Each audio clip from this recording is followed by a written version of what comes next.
3 letters, NRO. Say it out loud. Does it mean anything to you?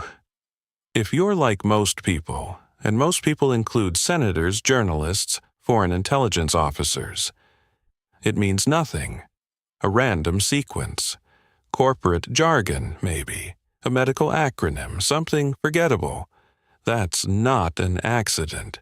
Right now, as you watch this, a man in Beijing is finishing his breakfast. Green tea, gone cold. He folds his newspaper, actual paper, old habit, tucks it under his arm and walks out into the morning. He doesn't check his phone. He doesn't look up. He moves the way people move when they believe they're invisible. He is not invisible. Every step he's taken for the past 7 months has been logged. Not by someone following him on foot, not by a camera on a street corner, by something 22,000 miles above his head, something he cannot see, cannot hear, and cannot escape. The angle of his shoulders when he turns left, the 3-second pause he makes every Tuesday outside the blue door on Yangfujing Street, the way he tilts his briefcase slightly when he's carrying something heavier than documents. All of it filed, cross-referenced, waiting. The agency that does this has a budget larger than the CIA. It employs thousands of people across dozens of classified facilities. Its satellites are the most advanced surveillance technology ever built by human hands, and you have almost certainly never heard of it. The CIA gets the movies. The NSA got the Edward Snowden headlines. The FBI gets the crime dramas. The NRO gets nothing. No films, no scandals, no public profile. No Wikipedia page that tells you what they actually do. Just a name that disappears when you try to look directly at it. Founded in 1961. Officially secret until 1992. Still, in most ways that matter, secret today. This is the story of what they see. More specifically, this is the story of what you see. Because in this video, you're not watching the NRO from the outside. You're already inside. The screens are on. The coffee in your hand is cold. You've been here since midnight. Let's begin. You didn't apply for this job. Nobody applies for this job. It was a Thursday evening in late October. You were alone in the lab. You're almost always alone in the lab, running an image segmentation algorithm that had been failing for 6 days straight. Not failing dramatically, failing quietly, which is worse, producing results that looked almost right but weren't. The kind of failure that makes you question whether the problem is the code or the person writing it.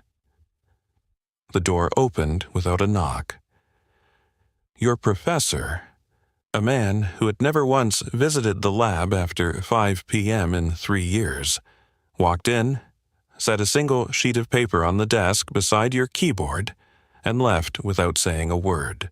No explanation, no context, just a phone number, handwritten, and beneath it a 4-letter abbreviation you didn't recognize. You typed it into Google. Nothing useful. A defense contractor reference from 1987. A Wikipedia stub that redirected to a different page. A FOIA request from 2003 that had been almost entirely redacted. Black bars across every substantive line like a poem written in absence. You called the number the next morning. They picked up on the first ring. They already knew your name. The interview process lasted 11 weeks. 6 agencies. 43 separate sessions. Some in government buildings, some in hotel conference rooms with no logos on the door. One in the back of a moving vehicle where you were asked not to look out the windows. Polygraphs that measured not just your answers, but the 2-second gap before you gave them. Psychological evaluations designed not to find weakness, but to map the precise architecture of how you process information under pressure.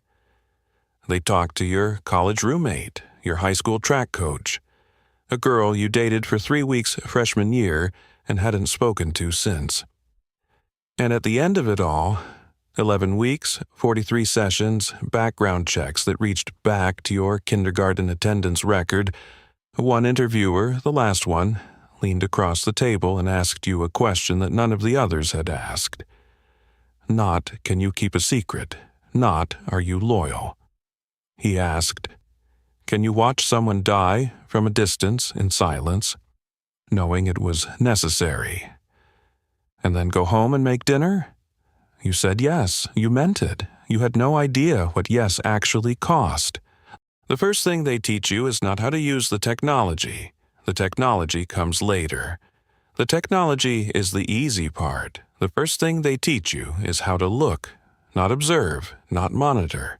Look the way a surgeon looks at a scan, the way a geologist reads rock strata, the way a chess grandmaster sees not the board in front of them, but the 12 boards that follow from it.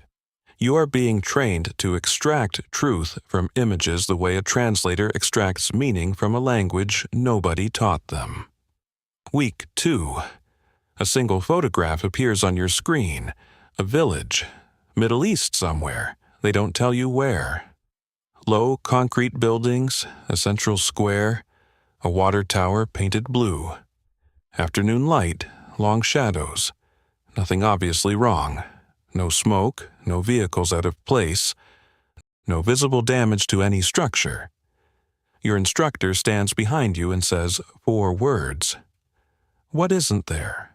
You look for 20 minutes. You look until your eyes begin to generate shapes that aren't in the image, until you start questioning whether the shadows are correct for the stated time of day, until you are examining individual pixels for information they were never meant to carry. Then you see it. No children. A village square on a Tuesday afternoon with perfect weather, and not a single child. No bicycles leaning against walls, no chalk marks on pavement, no footballs, no shoes left outside doors. The absence of mess, the absence of the specific, beautiful chaos that children make simply by existing in a space. The village wasn't empty. The village had been emptied. Something had happened here 72 hours before this image was taken. Something that caused every family to take their children and leave, or something that made staying impossible. Your instructor does not tell you which one. To this day, you don't know. That image, that specific photograph of a square with no children, is the moment your brain rewires. Not dramatically, not all at once, but something fundamental shifts in the way you process visual information from that point forward.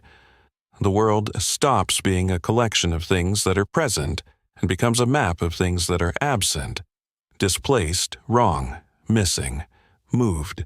You start seeing it everywhere. The parking lot with one space always empty that suddenly isn't. The window that was always dark now showing light at 3 a.m. The dog that barks at the same time every morning, silent today. Absence is data. Silence is a signal.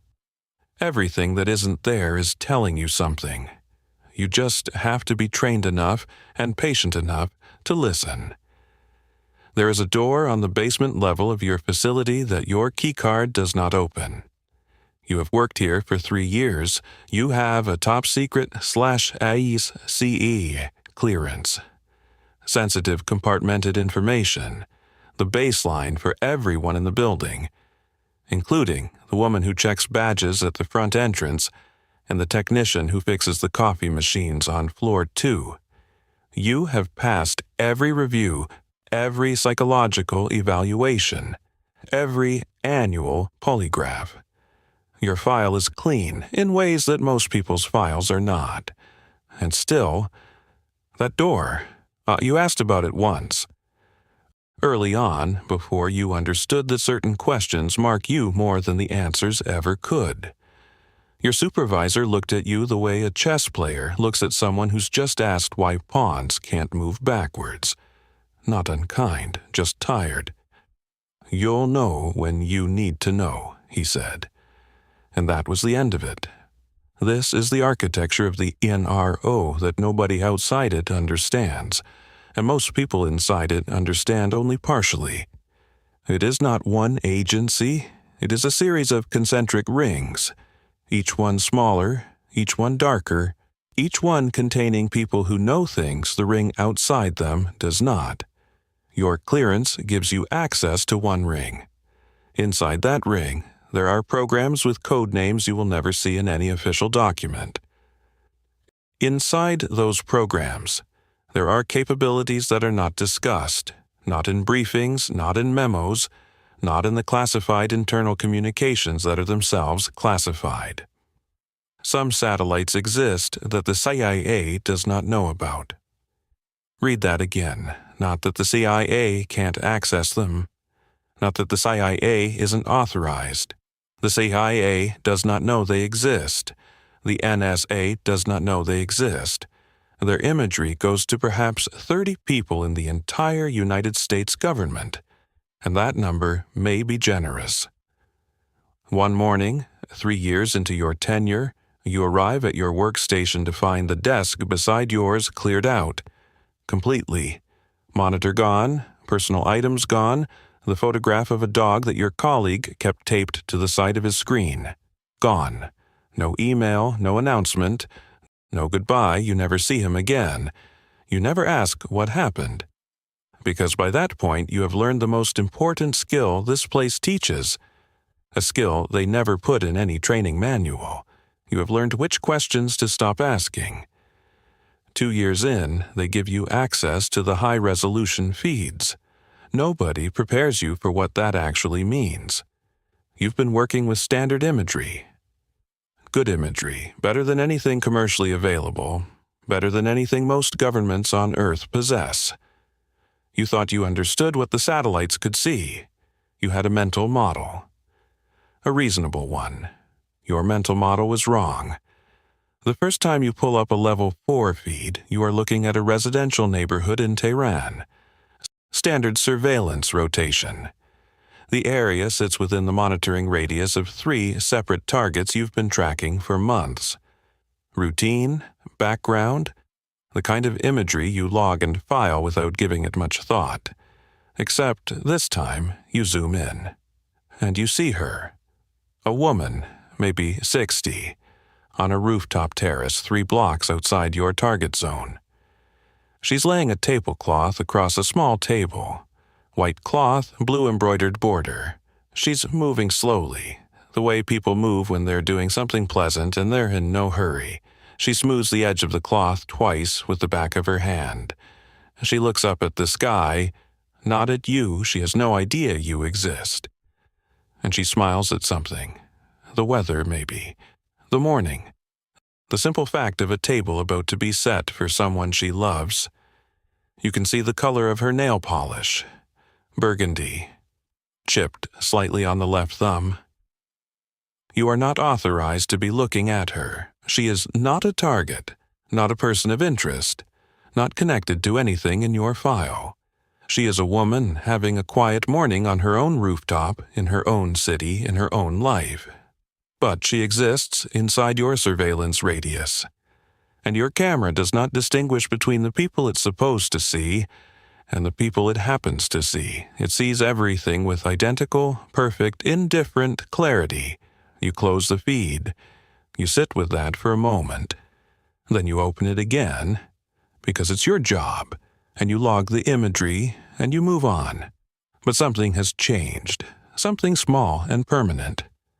The word privacy, a concept you thought you understood, a thing you believed existed in the world as a real and functioning condition, has quietly, without ceremony, changed its meaning inside your head. Privacy is not a right that technology respects.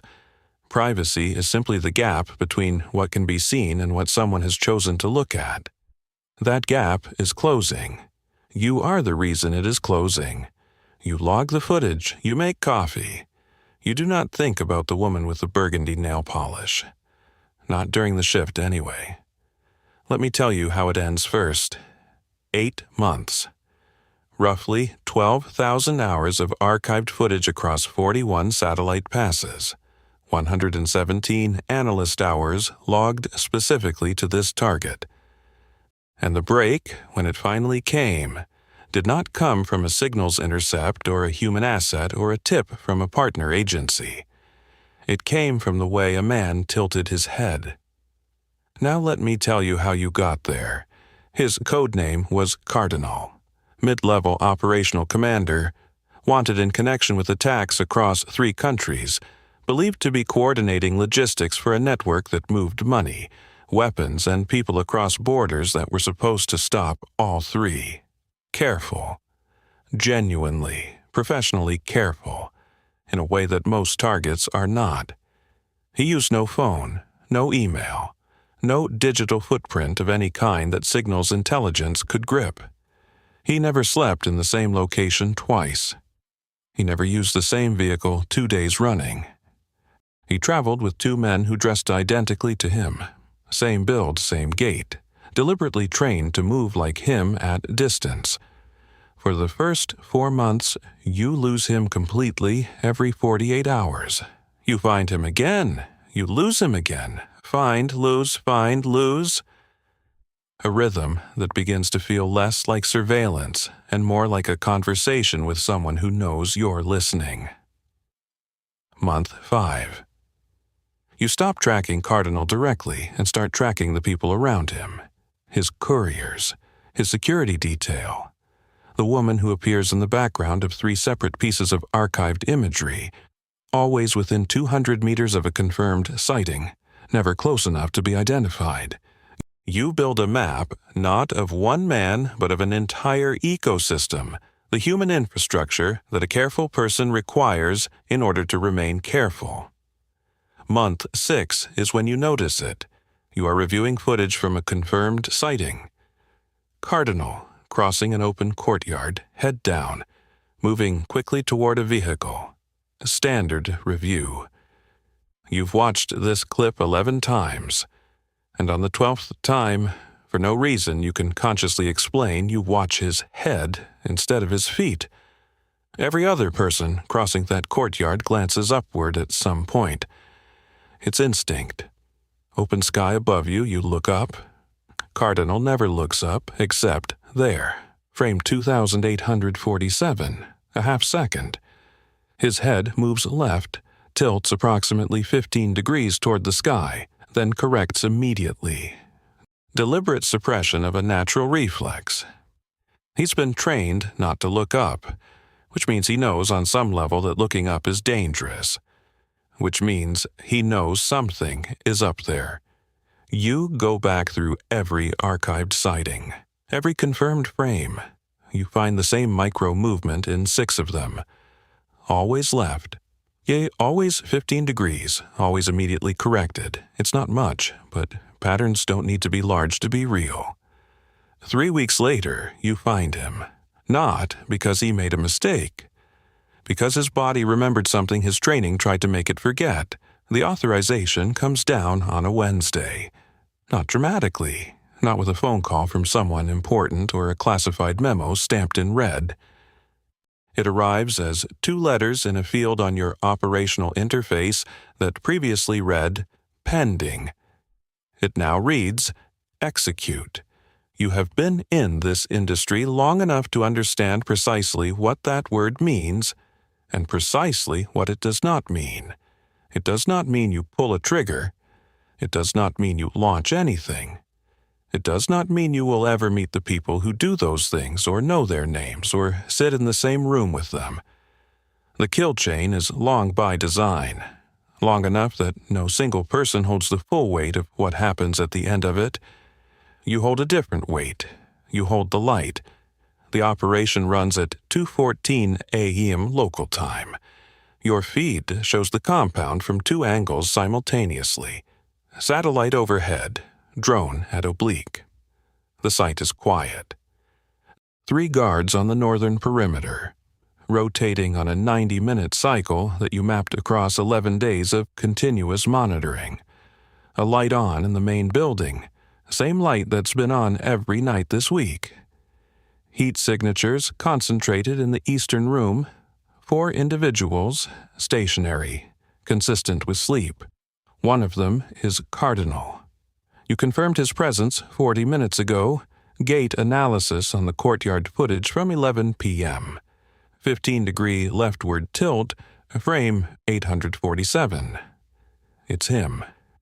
Your earpiece produces a single word from a voice you don't recognize and will never hear again. Confirm.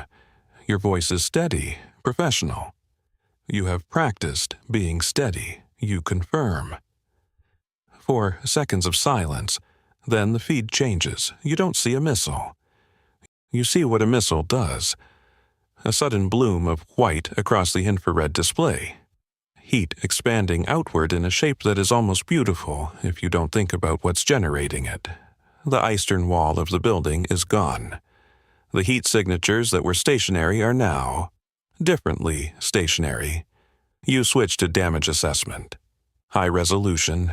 You count. Your report uses 2 words for the 3 people who were in that building and were not cardinal, and were not part of any target package and whose names you do not know and will never know. Collateral eliminated. CE. 2 letters. Clean. Bureaucratic. A field on a form. You file the report. You take off your headset. You think about those 2 letters for a moment. CE. Sitting there in the field like they mean something small. Then you go and get coffee. You think about them sometimes still. Not often, but sometimes. You are standing in your kitchen at 3:07 a.m., watching water come to a boil, when your phone buzzes on the counter. Not a call, a single message, no sender name. Just a number you recognize as one you are never supposed to see on your personal device unless something has gone wrong in a category you don't have a precise word for. The message is 1 word. Now. 12 minutes later, you are in your car. 17 minutes after that, you are badging through the entrance of the operations center, still wearing the clothes you put on in the dark. And you stop walking the moment the watch floor comes into view because something is wrong with the room itself. Not with any individual screen or station, but with the entire room. The atmosphere of it. The way 40 people are sitting in perfect silence, doing their jobs with an intensity that makes the air feel pressurized. Nobody is talking, that's how you know. The situation briefing takes 90 seconds. Satellite imagery has detected activity at a known North Korean nuclear facility. Trucks moving. Fuel lines connected. Launch support equipment deployed in a configuration that pattern analysis flags as consistent with missile preparation. Trajectory modeling based on current positioning suggests a flight path that does not match any of the designated test impact zones in the Pacific. If this is a test, it lands in the ocean. If this is not a test, it lands somewhere with people in it. You have 4 hours to determine which one. The president is watching your feed. NORAD has interceptors on standby. The Pacific Fleet has moved to battle stations based on information that flows directly from the screens in this room, from the analysts in these chairs, from you.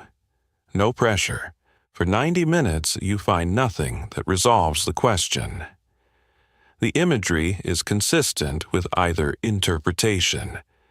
Your team maps every vehicle, every heat signature, every personnel movement on the facility grounds, consistent with the launch preparation. Also consistent with a large-scale test exercise, the data refuses to choose. Then, someone 3 stations to your left says 1 quiet word.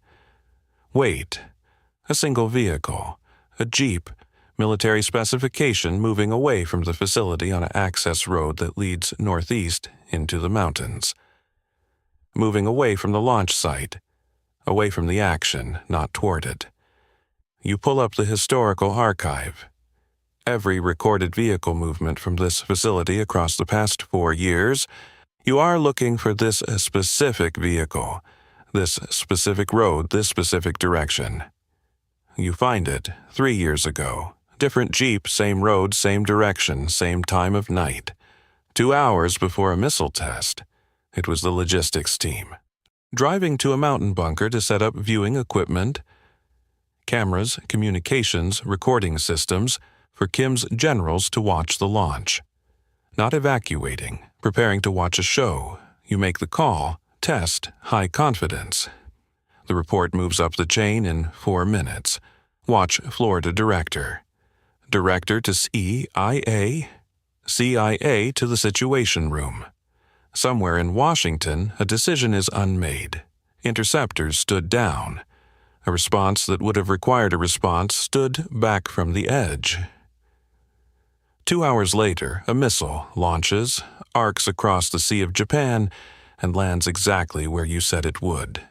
The ocean, empty water, a test.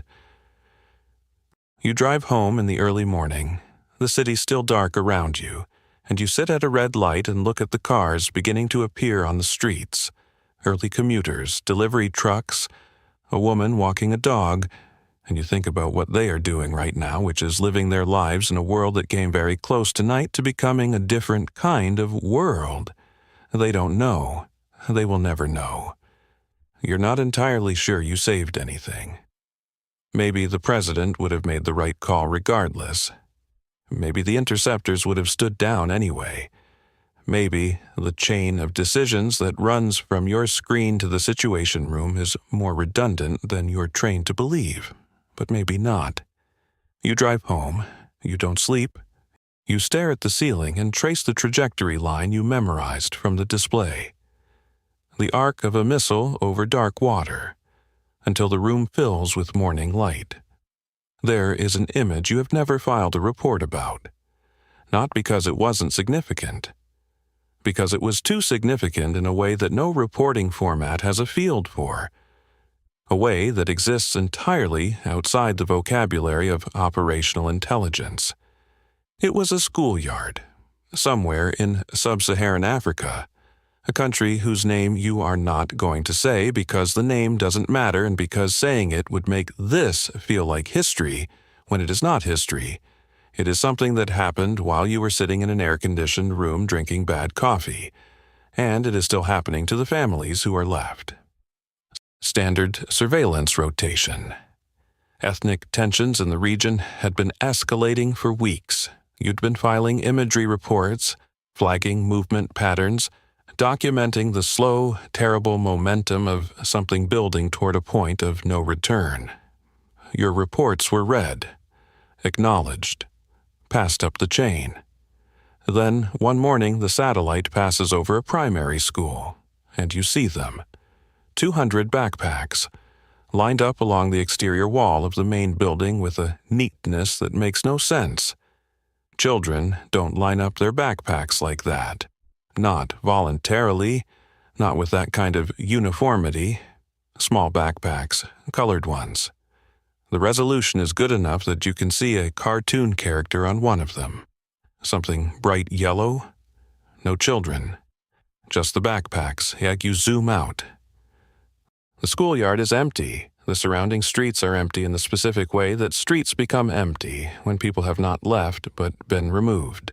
You file an urgent report within the hour. It reaches 12 people by end of day. Meetings are called. A working group is convened.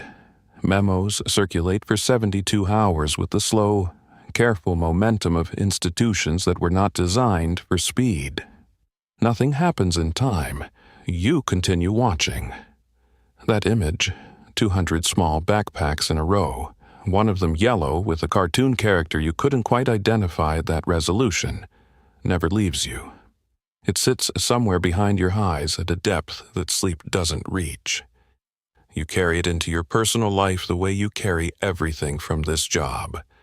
Silently, invisibly, alone. You cannot walk past a playground now without counting. Not the children, just counting. Making sure the number is right. making sure the space contains what it's supposed to contain. It's not anxiety exactly, it's something the job installed in you, so gradually you didn't notice until it was permanent. The question your interviewer asked you 11 years ago, can you watch and do nothing? You have your answer now. Yes, you can. That's the part you wish you'd understood before you said yes. You drive home at dawn on a Friday morning, 14 hours after your shift was supposed to end. The city is waking up around you. Coffee shops unlocking their doors. Joggers on the riverside path. A school bus making its first run of the morning. Yellow and slow and completely ordinary. You stop at a red light and look in your rearview mirror. Behind you, empty road, pale sky. The last few stars dissolving into blue. You look up through the windshield. Nothing there, just atmosphere, just distance, saw or not. You know better than anyone alive what nothing there actually means. You know the orbital periods, the coverage patterns, the revisit rates of the constellation that owns this patch of sky. You know that right now, at this precise moment, at least one satellite is passing over this city. You know that its sensors do not distinguish between a military convoy in a hostile nation and a tired analyst sitting at a red light in a car that needs an oil change. It sees. That is the only thing it knows how to do. NRO. 3 letters that appeared at the beginning of this story meaning nothing. They mean something different now. Not because the agency has changed, not because the technology has changed, though it has, continuously, in directions that even people inside the building are not fully cleared to understand. They mean something different because you have changed, because you have spent time inside the machine that watches the world, and you have learned what watching costs, and you have paid that cost in the specific currency this job extracts. In sleep, in easy certainty, in the ability to look at an ordinary sky and see only sky. The light turns green, you drive. Behind you, above you, at an altitude that renders distance meaningless, something is recording this moment with the same flat, patient, total attention it gives to everything else. To generals and scientists and dictators and schoolyards, and a woman on a rooftop in Tehran smoothing a white tablecloth in the morning sun. It does not distinguish, it does not judge, it only watches. Right now, as you finish this video, a satellite is logging the GPS coordinates of the device in your hands, not because you're a target, because it watches everything, and now, so do you.